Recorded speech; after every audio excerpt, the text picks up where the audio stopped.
Welcome to FYI, the Four-Year Innovation Podcast. This show offers an intellectual discussion on technologically enabled disruption, because investing in innovation starts with understanding it. To learn more, visit arc-invest.com. ARC Invest is a registered investment advisor focused on investing in disruptive innovation.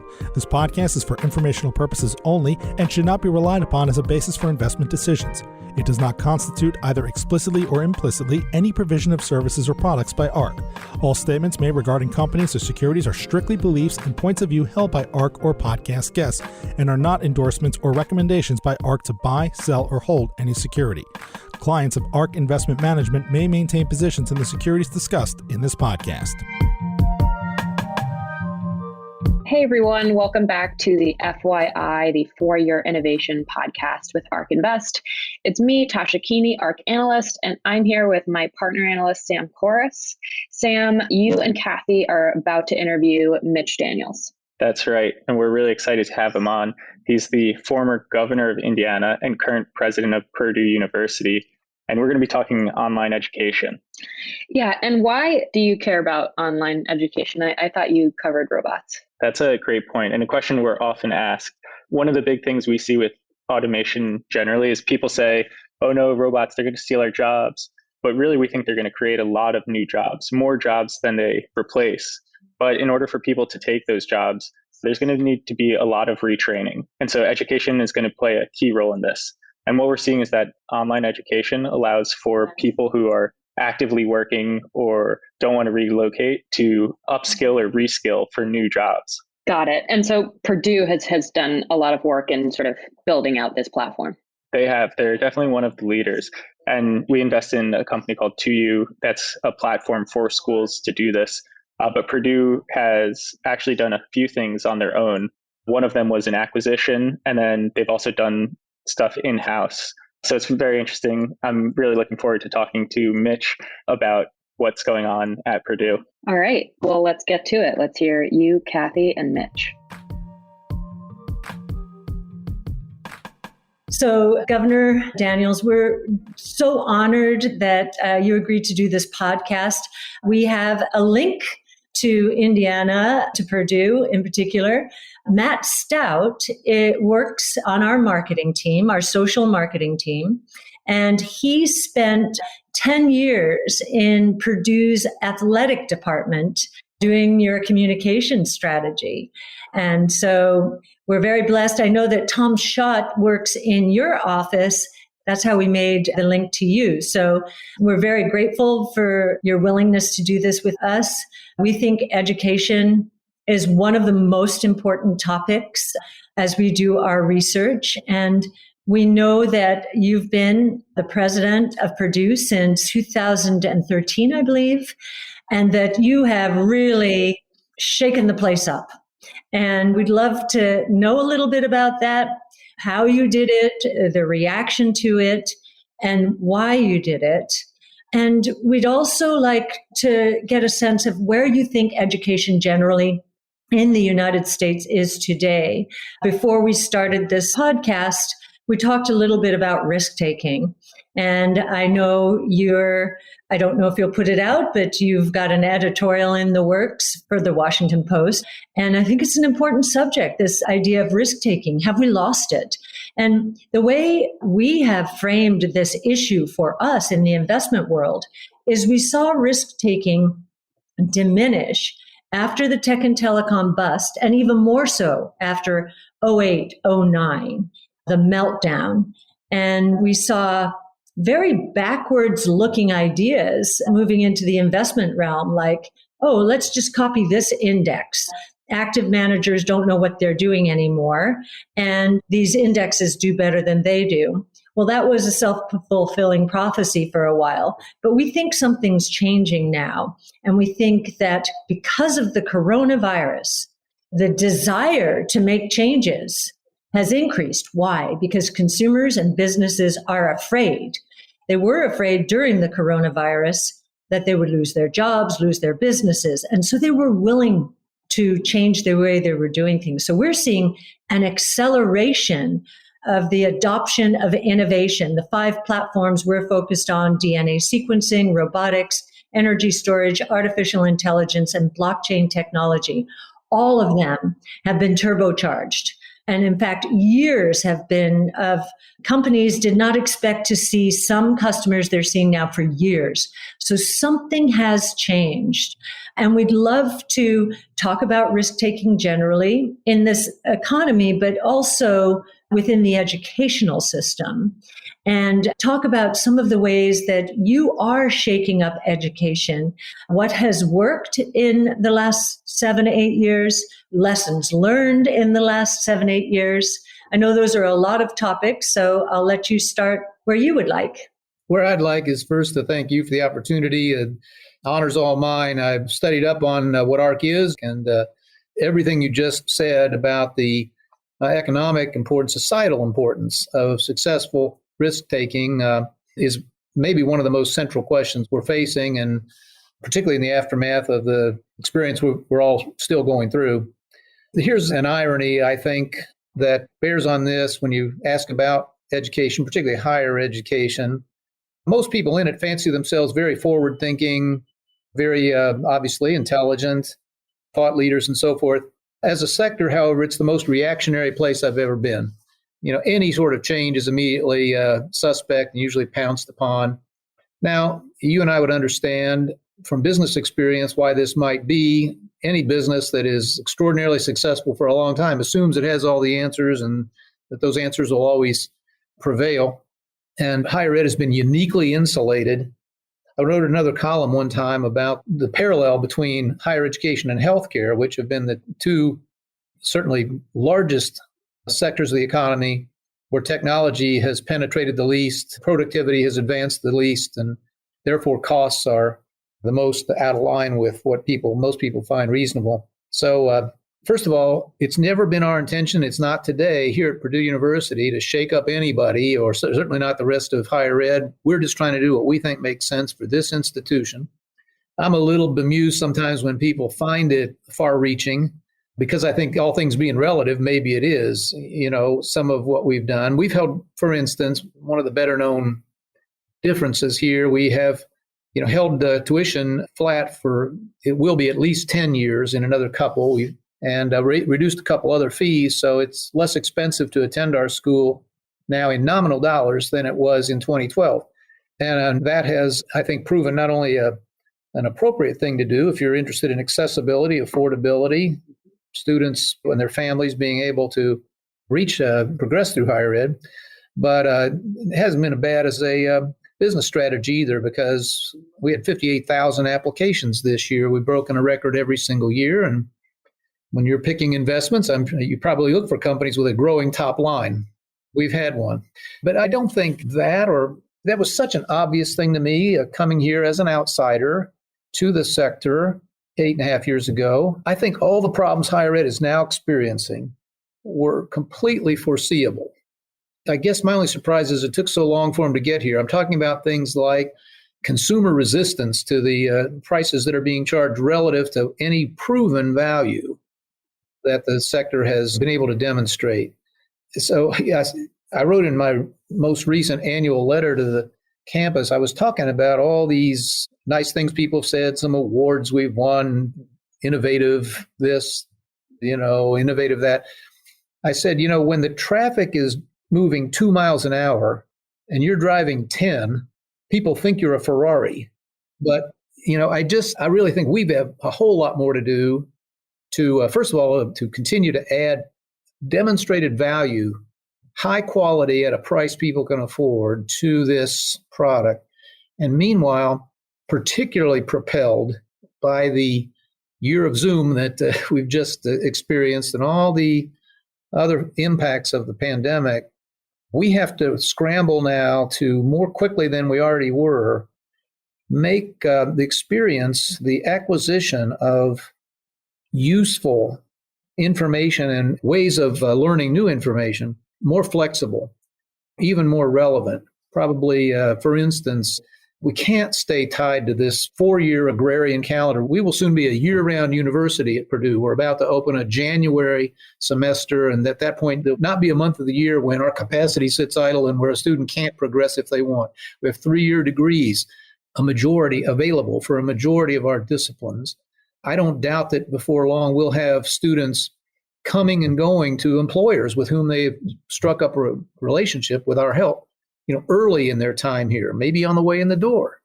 So these are the kind of new experiments and new offerings that we think will be necessary for survival. Meanwhile, you're seeing colleges close, you're seeing them shrink, and those who have thought what has worked for 8 centuries would continue to are, I think, about to be surprised. Before I turn this over to Sam Corris, who has done a lot of our work on automation. When we started the firm, the headline out there in 2014 was from Oxford University. 47% of all the people in the United States are going to lose their jobs to automation and artificial intelligence. Hair on fire, right? And that's where they left it. And we turned that on its head and we said, wait a minute, there's another side to this. Yes, that's displacement, but how much productivity will there be? And what we learned as we followed through on their analysis was, it is true, there's going to be a lot of change and you need to get on the right side of change, education being critically important. What this will do in terms of productivity, it will mean that in the year 2035, the US GDP will not be 28 trillion, it will be 40 trillion. And those $12 trillion will belong to new jobs that we probably can't even imagine yet. So how does that fit into the way you're thinking about the world? And I just wanted to ask, I heard last week Elon Musk saying that his children are being educated by YouTube. Now, he's very scientifically oriented. I'm sure he's pointing them in certain directions, but YouTube and Twitter, and they're developing followers and following people who are really making things happen in their respective spaces. Are you integrating anything like the off-the-shelf ways of attaining information from very well-known people that are freely available today? We don't have to devise those because our students come in the door very, very expert at how to access all those things, and they do, maybe more than they should, or maybe to the detriment of other sources that might be just as helpful, occasionally more accurate. We still believe that the residential experience integrated with these new modes of learning, it's not new. A majority of our students for the last several years, let me say this another way, almost all of our graduates for the last several years have had at least one online course while they were here. Most of the summer study that is done here is online. Certainly all the growth in it is. And so it's a matter of degree how much we use and what those modes are. You mentioned AI, for instance. We are very determined to have it play a much bigger role in the educational process here than it already does. Here's an example. Students today write very, very poorly.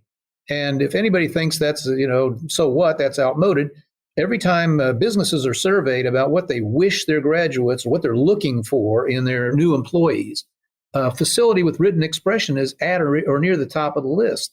Some of the brightest kids, I've taught a class here, some of the brightest kids we have can't write worth a lick. Well, we would assign a lot more writing at a school our size, except there aren't enough professors and teaching assistants to grade all those papers or to assess them, but an AI could. And so we want to build the best one we possibly can, and then assign a lot more writing than we've been able to. Everybody is chasing, and I hope we come in near the front using AI for the assessment during term of a student. The machine can identify whether that Sam already has mastered this and Mitch hasn't, and then send Mitch some remedial or take Mitch back over some of the material that apparently he didn't grasp the first time. Now, many, many businesses in the competitive world are way down the trail using these tools in ways like this. I'm bringing them up here to illustrate how far higher ed has to go to, escape the Stone Age. Sure. And I'll say it seems as though Purdue is beyond the Stone Age and has a lot of programs in place. So I think a good place is just to kind of set the stage with the types of offerings that Purdue has. And I know, you have Purdue Online and then you have Purdue Global, and those are two very different initiatives. So wondering if you could just walk us through both of those. Well, thank you for noting the difference, because it was confusing, and people even in our own campus and family wondered at first. Purdue Global was your business clients would immediately see it. It was a buy or build decision. And I felt that we were not moving nearly fast enough in online education. We didn't have nearly the capabilities we were going to need to have, and trying to build them here, we were getting in our own way. Meanwhile, people were waking up to the fact that, to reach that $40 trillion number you talked about, Kathy, we're going to need to have a much more skilled, educated, often technologically literate population than we have now. And people over the last few years finally came to notice that there were twice as many Americans out there, close to 40 million, who had started college and never finished. I'm not talking about people who quit at high school. I'm talking about people who actually spent some money, maybe borrowed some money, and did not get a degree. Twice as many of them as all the college students on all the campuses, we talk about all the time, 18 to 24-year-old. So Purdue Global, we acquired an existing, then a for-profit, converted it to a public university, a nonprofit. And it basically, right today, it serves that marketplace. It serves the adult learner, especially those who had already accumulated some credit. It tries to help them get to the finish line. When it does, it has an immediate and a very positive impact on their income and professional status. Now, the second reason we undertook that was, again, that I thought we better acquire a competence that we were stumbling around trying to build ourselves. And we have learned an awful lot. When Purdue Global can conceive, is constantly trying to think what new programs, what new degrees might be relevant to a changing marketplace. Now, I'll give you one, for instance, reformed or modernized policing and criminal justice over the last year. There's clearly a need for this. So Purdue Global, first of all, does something higher ed has never historically done, I don't think. Does a market analysis. Is there really a need? Is there a market? Might somebody show up if we offer this program? And they can do that, stand up the program and launch it in a matter of 3 or 4 months, maybe that, if not less. It might be 3 years on a campus like this one historically. So we've learned a lot about clock speed, what is possible, and about thinking about what we're offering, as we really always should have, in terms of not just what someone here might like to teach, but what someone out there might actually like to buy, or kind of person they might want to hire. So sorry to interrupt. In that case, did you elicit the help of companies like Axon, which does a lot with body cameras and so forth, or was this just internal research? Do you reach out to the business world to get a sense of how the world's changing? Well, I hope we're always going to do that and do that more and more. Again, at Purdue, at least, this is not particularly new. We have a long history of close partnerships with business, although we've done a lot to try to make that become more nimble, easier to work with in the last few years. But certainly in terms of the research that we do, we would call it sponsored research. That is not purchased by the government, but by some business entity. We've had to do a little training here to help our faculty understand. The first question is, what is your problem? Not, wouldn't you like to hear what I'm interested in? So, there's a little bit of an attitude adjustment, I guess. But I will also say that I think relevant to our conversation, Purdue as a land-grant school has always had the assignment to specialize in the 100 years ago, they said agriculture and the mechanic arts. Well, the mechanic arts have come a long, long way, but that's still, if anything, more important today. So today, the mechanic arts are AI, and they are genomics, and they are precision agriculture, and they are advanced aviation and so forth. And so we made a conscious decision. Was one reason I was excited about coming here, was to press for becoming even more STEM-centric than we already were. And we are now basically tied for second in terms of the percentage of our students who are studying one of the scientific or technological disciplines. And in absolute numbers, we're one of the very biggest, just because we do this at real scale. So I guess you could say that's, in a way, that's responding to the market. We would also say it's responding to a social assignment, a societal assignment we were given.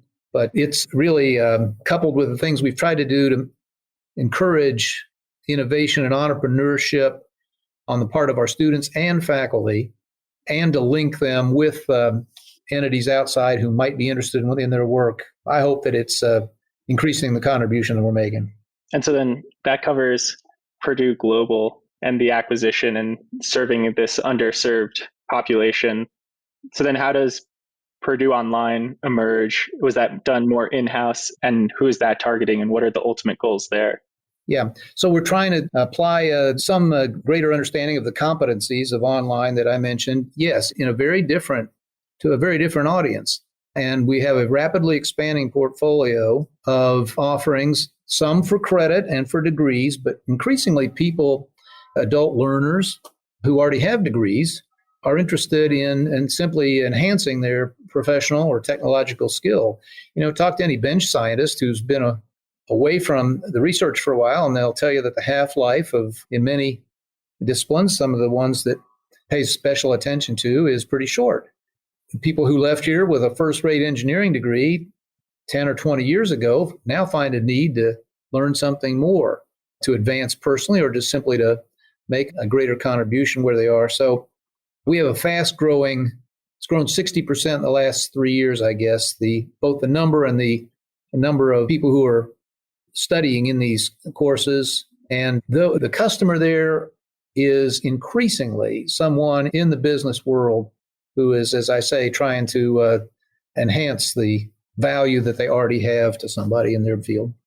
And so then is the ultimate goal with online, and I think we were kind of touching on this, the price elasticity of demand for education. You haven't raised prices. And so, in terms of buying power, prices have gone down and you're gaining more and more applicants. You get AI to start being able to help grade. Is the ultimate goal to scale Purdue to as many people as possible? Or is there a different end goal that you're seeking? Well, you're asking a very central question that we've been asking ourselves. We have grown substantially already. For the first time in our history, are now serving over 100,000 people when you count our 3 campuses plus the online populations we just talked about. We are seriously discussing whether we couldn't be 2 times, 4 times, 5 times that size. You never want to sacrifice quality, but we believe that these things are entirely consistent with each other. So we'll take it step by step, but we don't exclude for a moment the possibility of growing much, much bigger by one means or another. One reason that we've tried to emphasize speed to degree, there are a lot of good reasons, principally from the student's end. The faster someone achieves a credential and the quality education that presumably goes with it, the sooner they can get started. One more year in the marketplace compounded over a career is a lot of money. So we've worked hard on that, but we can really see a time when, in manufacturing terms, we're trying to increase the throughput through this place. And if we can, without expanding the capital plant and footprint or the staff, if we're more productive about it unduly, we might be able to teach a whole lot more people in the same period of time and at the same cost. And then what has been the reaction of the professors? Obviously, everyone was thrown into the Zoom University, as you mentioned, but what's been the response to the Purdue Online teaching in general? I think by now it's not only accepted, but been embraced pretty well. As you say, there was not a lot of choice during this last year. We had to really scramble, as did businesses of all kinds, but maybe more than some because it's our product, to make available an online version essentially of every class. We had to be able to teach students, and not only teach them in an equivalent way online, those who chose not to come to campus or couldn't get here. A lot of international students, for instance, wanted to come but couldn't travel. So we had to do that, and even more complicated, we had to have a system that was flexible enough that a student could toggle from in-person to online and back again if we had to quarantine them for 14 days because they tested positive or their roommate tested positive. You see what I mean? So our faculty really rose to that, I must say, in a very big way. When we first I bought Purdue Global, and there was consternation, and I thought a lot of it was natural. People worried, first of all, didn't understand we were talking about a whole new audience, thought maybe we were going to cheapen the currency of a Purdue degree in some way. These were natural questions. That was all compounded by the fact that we did this very quickly. The time from my first discussion with the people who owned Kaplan before until closing was just a few months. It was very, very quick, even by business standards. And because they were a public company, we couldn't talk about it. So it came as a surprise, and that therefore the early reaction was, much of it was very understandable. There was some of that reactionary, any new idea is a bad one that I talked about earlier. But that's, we haven't heard any of that in 3 years here. I guess on that note, are there any, going to that lessons learned topic, things you wish you knew before? I think Purdue's ahead of arguably most universities out there. What should they be wary of in going to online, or is this everyone should go as fast as possible? I think they should. I think the risks of lassitude or slowness, as they so often do, or outweigh the risk of getting it wrong and course correcting as you move forward. And I think that's probably one virtue that many people in various realms have found about the last year. There was no option, so people figured out how to work remotely and figured out how to collaborate with the research partners that you never got to be in the same room with. We were working on it anyway, but we have virtual laboratories now where a student essentially can have the laboratory experience without ever entering the lab. When we get to that $40 trillion economy, boy, I hope you're right about that. That'll be the sort of thing that gets us there. One other thing that Purdue's doing that I think is more common we see in coding boot camps or startups or really innovative companies is the income share agreement. And Purdue has the Back a Boiler program. So can we dive into that and how it started, how it's going, and what's involved? It started, I was aware of the idea. Milton Friedman thought it up 50 or 60 years ago, but the nation took a very different tack for financing higher ed as it got more and more expensive. And one reason it got more and more expensive, we built this huge infrastructure of student borrowing. But an ISA is, think of it as equity, not debt. So the risk is on the investor, not the person who, in this case, the person who uses the funds.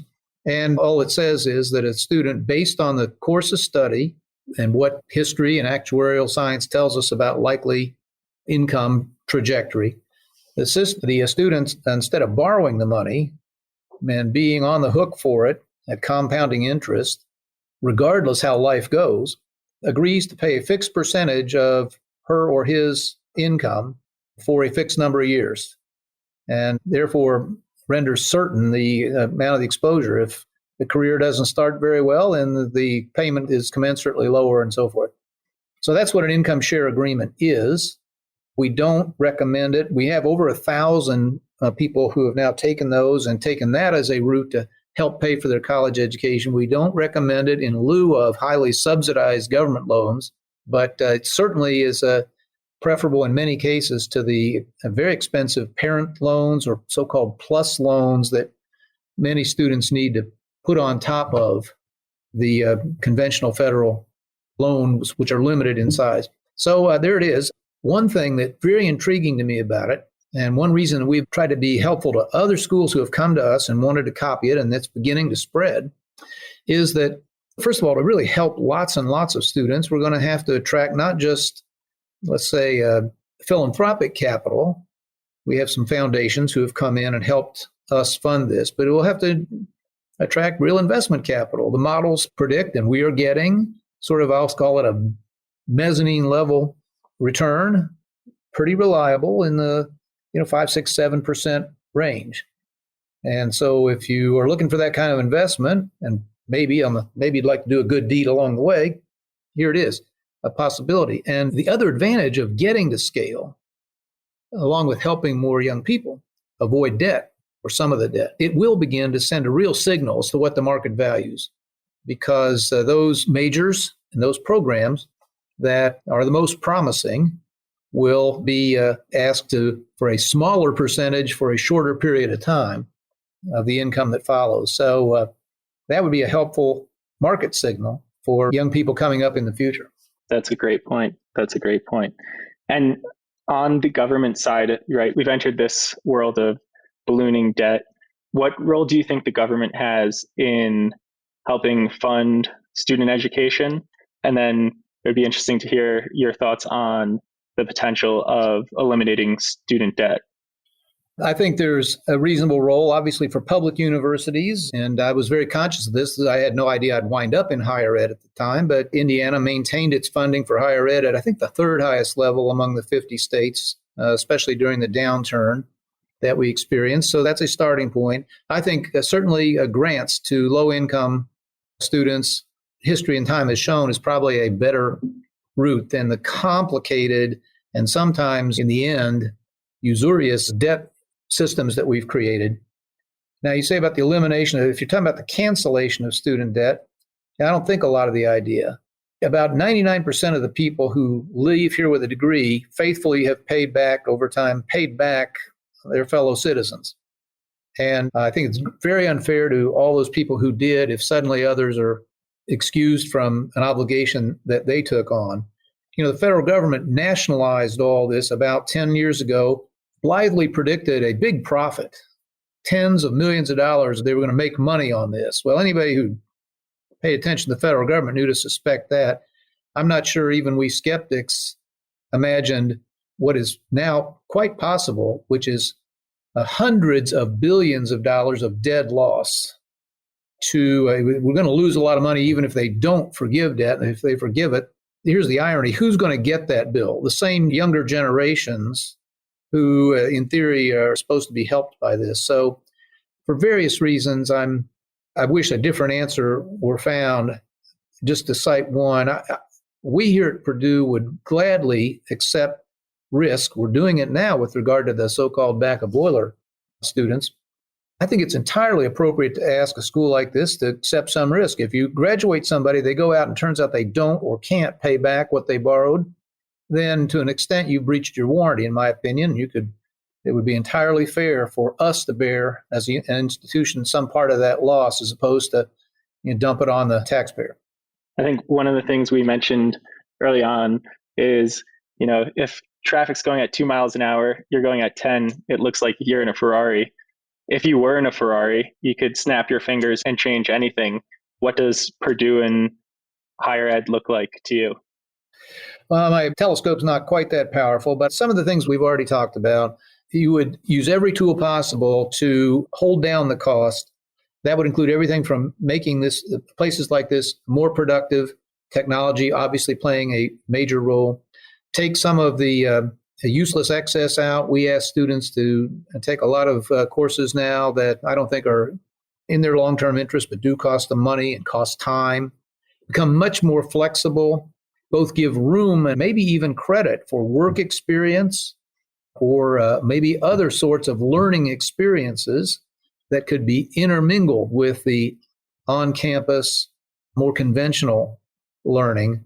We think both are very, very valuable. We've had a very strong co-op program here for a long time, mainly in our engineering college. It extends the time to 4.5 or even 5 years. But it's been very, very valuable. We think something like that ought to be available no matter what you're studying.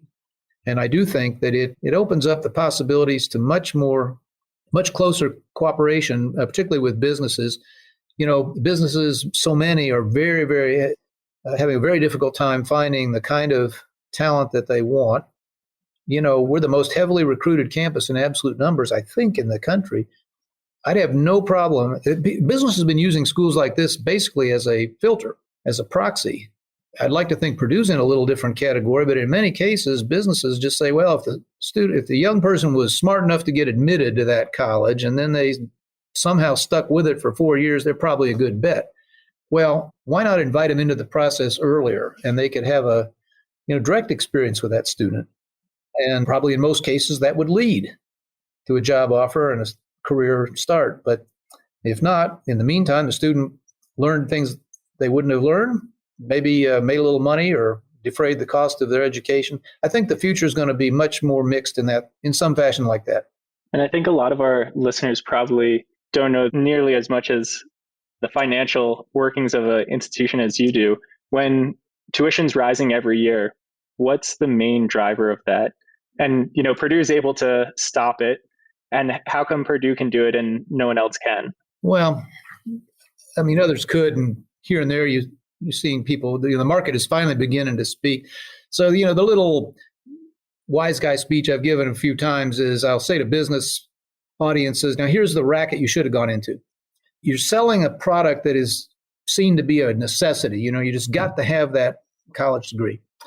And there's no way for the buyer to assess quality. And so you have total pricing power. You can raise your prices and not lose customers. In fact, it's better than that. You can raise your prices and often attract more customers because people have been using the tuition as a surrogate. If school A costs more than B, I guess it must be better. We have been quietly administering a so-called critical learning test to incoming freshmen, and then we're now getting to the point where they're graduating. We can test them again. I want to be able to show people that students absolutely grew intellectually and in their ability to solve problems and so forth while they were here. But that's never been the case before.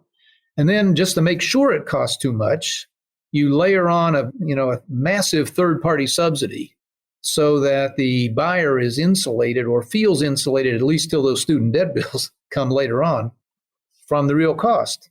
You couldn't not make money under those circumstances. Now, finally, this model is breaking down. Again, my only surprise was it took as long as it did. And by the way, I'm not happy about this. One of our competitive advantages as a country has been a terrific collection of higher education institutions. People have come here from all over the world, which has its own advantages. And so, none of us should want this system to unravel or even struggle. But without the kind of changes you're asking about, you can see that it's going to. And I'm wondering if you're familiar with a company called 2U, which is a company that's working in, while Purdue Online is done in-house, they're partnering with schools to provide the infrastructure and platform for more schools to be able to go online and reduce costs, and similar to serving people who have some credits but can't necessarily finish the degree because they're now working. Yeah, I think I have heard of them. And again, this is a incredibly fertile field. I don't doubt that, if we don't keep an eye on what others are doing and don't constantly try new things ourselves, we'll be left behind, as I was afraid we were just 4 or 5 years ago. All right. Well, we're wrapping up on time here. And we can't let you go without talking about the space race. Is that where you were going, Sam? You go for it, and then I'll follow up. Okay. The space race. I mean, Purdue has been at the vanguard of space, but this frontier is now exploding, according to our analysis. And actually, Sam is our primary analyst on the space race and, all of the costs that are coming down and the technologies that are evolving to make even flying to Mars, perhaps within, I don't know whose lifetime here, but a reality, certainly Sam's. So just wondered if, because you do have this space program and it's been so successful over the years, if this has also informed your decision-making about what you need to do to catapult Purdue, but also the educational system into the right orbit. Well, thanks for noticing. Yeah, nobody has a tradition quite like ours. 25 astronauts and counting, the most of any school, from Apollo, Neil Armstrong himself, and all the way forward. As of at least a year or two ago, 1/3 of all U.S. manned space flights had at least one Boilermaker on board. That's how deeply involved we have been. And if you were to visit, when you visit, the big companies that have emerged here, the Blue Origins and SpaceX and so forth, I mean, you'll trip over a Purdue grad literally every 50 feet. I mean, it's something our young people really do aspire to, particularly the private companies. And I think that's great. You ask how it's informed us. It's just, in a very general way, it's really shaped us. We had our 150th anniversary 2 years ago. Well, 2019, so a year and a half. Yeah, but people were casting about, this thing needs a theme, and so forth. Well, it was so obvious the minute somebody said it, giant leaps. And we built the whole year around that. We went back and looked for people here who had made two giant leaps in one of two ways, if not both. One, intellectual leaps. We have Nobel Prize winners and people who have and are today inventing and devising fabulous new technologies that just boggle a non-scientist like me. And on the other hand, as a land grant school, we were put here to help people from modest backgrounds not only go to college, which when we started, only the elite did, and then go on to do great things. You know, when I meet fabulous Purdue grads who we've had more CEOs than almost any other school. Go look anytime at the Fortune 100, 300, 500, you'll find a number of Purdue grads leading them. These people almost never came from privileged backgrounds. You know, this is the place where the young person from the small town or the farm or the inner city came, public university, more affordable. And I guess that's why we're still so committed to that whole idea. And so this campus was festooned for a year. We had program after program about giant leaps, playing off Neil Armstrong's famous first words. So you ask, how it's shaped us in all these ways, from the most specific, namely our commitment to aeronautical and astrophysical research, to entrepreneurship and constantly trying to encourage that next advance, just to the general ethos of the place. And I hope we never lose it. Shooting for the stars. It's us. Always, always. So now we're really out of time. So I'll just ask a quick personal question that we like to ask people is, what's a book that you would recommend to the audience that you found particularly insightful? Homo Deus by this guy Harari. Mm-hmm. Actually, I was just asked a question very like this, and I said, okay, look, let me give you two. Steven Pinker's book, Enlightenment Now, and then the Harari book. And I said, the reason, read the Pinker book so you'll stop whining. Read the Harari book so you'll start worrying.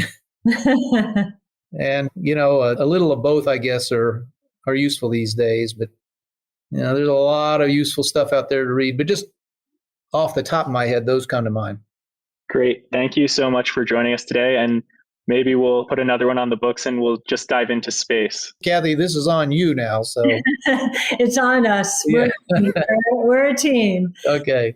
So thank you so much, Governor Daniels. It has been such a pleasure and a privilege. Enjoyed it. Do it again sometime.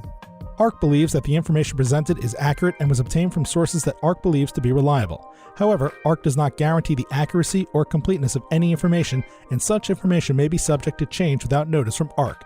Historical results are not indications of future results. Certain of the statements contained in this podcast may be statements of future expectations and other forward-looking statements that are based on ARC's current views and assumptions, and involve known and unknown risks and uncertainties that could cause actual results, performance, or events to differ materially from those expressed or implied in such statements.